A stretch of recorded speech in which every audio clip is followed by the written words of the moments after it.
இரண்டாவது ஒரு வசனத்தை நீங்கள் வாசிப்பீர்களானால், ஒரு ஆண்டவருடைய பிள்ளைக்கு இரண்டாவது எதிலே போராட்டம் வரும் என்றால் 2 கொரிந்தியர் 10ஆம் அதிகாரம் 10வது வசனத்தை நாம் வாசிப்போம்.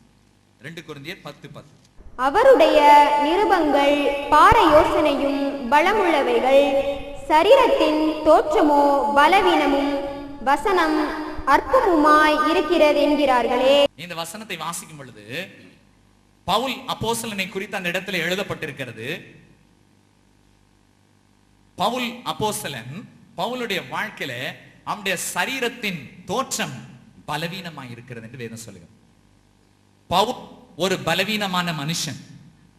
பவுல் தோற்றம் மிகவும் விரும்பத்தக்க ரூபம் இல்லாத ஒரு தோற்றம் என்று சொல்லி வேதம் சொல்கிறது. பவுலின் தோற்றம் பலவீனமான தோற்றம். ஆனால் இந்த பவுலின் சரீரத்தில் போராட்டம் இருந்தது.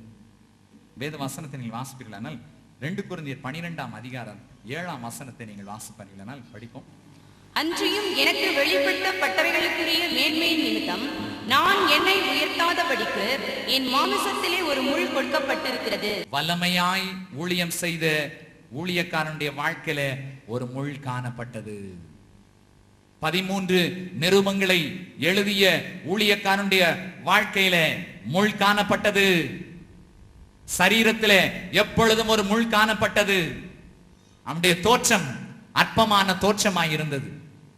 யாரும் மதிக்கக்கூடிய அளவிலே அவனுடைய தோற்றம் இல்லை. ஆண்டவரை நேசிக்கிற பிள்ளைகளுடைய வாழ்க்கையில அநேக ஜனங்கள் உங்களை அற்பமாய் எண்ணுவார்கள். ஆனால் ஆண்டவர் உங்களை விசேஷித்த மனுஷர்களாக ஆண்டவர் மாற்றப் போகிறார். இந்த மிகப்பெரிய அப்போஸ்தலனாகிய பவுல் ஒரே ஒரு காரியத்தை செய்தான். என்ன காரியத்தை செய்தான் என்றால் வாசிப்பீர்களானால் 8ஆம் வசனத்தை படிப்போம். அது என்னை விட்டு நீங்கும்பட்டு நான் 3 தரம் கர்த்தரிடத்தில் வேண்டிக் கொண்டேன். பவுல் அங்கே சொல்லுகிறான், 3 முறை ஆண்டவரிடத்திலே மன்றாடி கெஞ்சுகிறான்.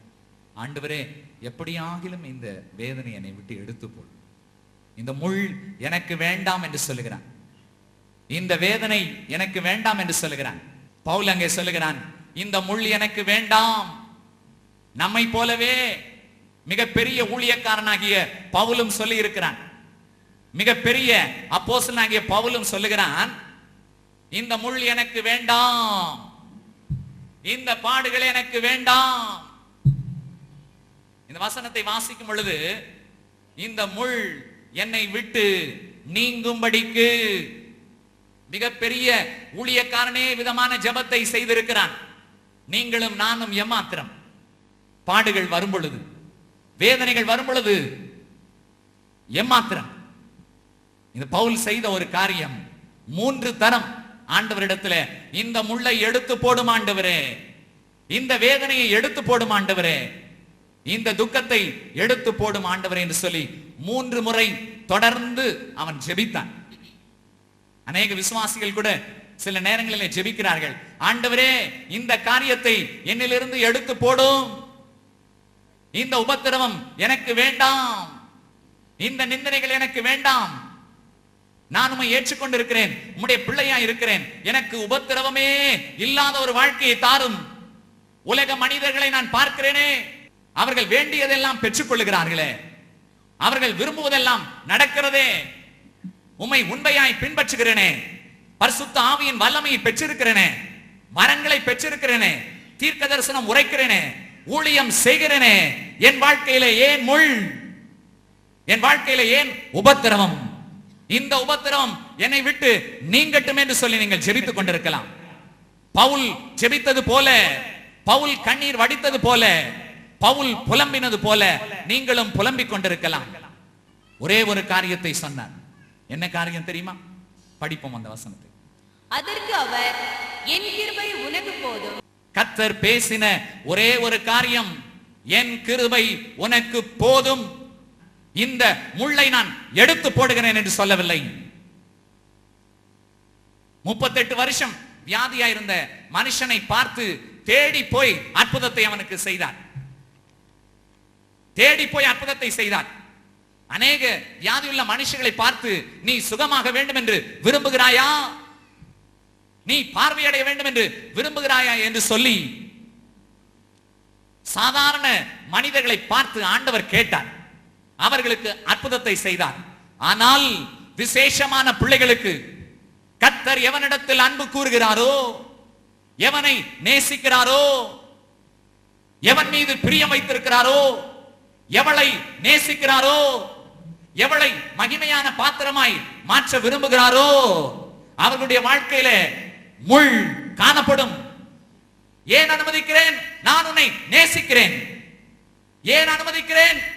எனக்கு பிரியமான பாத்திரமாய் இருக்கிறாய், ஆகவே நான் அனுமதிக்கிறேன். எல்லா ஆசீர்வாதத்தை காட்டிலும் தேவன் நம் மீது வைத்திருக்கிற அன்புதான் மிகவும் பெரியது. ஆத்துமாவிலே போராட்டம்.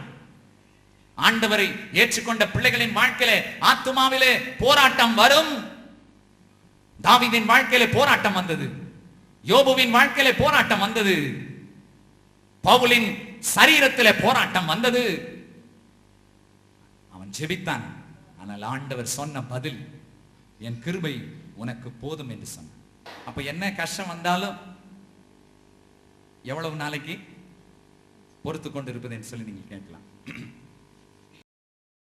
தொல்லை கஷ்டங்கள் சூழ்ந்திடோ, துன்பம் துக்கம் வரும், இன்பத்தில் துன்பம் நேரிடோ, இருளாய் தோன்றும் எங்கோ, சோதனை வரும் வேளையில் சொல் கேட்கும் செவியிலே, பாரத்திலிருந்து ஜெயம் வரும், மரணம் என்னை காக்க வல்லோ, காக்கும் வல்ல மீட்பர் உண்டேனக்கு, உண்டேனக்கு, உண்டேனக்கு, காக்கும் வல்ல மீட்பர் உண்டேனக்கு, காத்திடுவார் என்றுமே. இந்த வசனம் சொன்னது போல என் கிருபை உனக்கு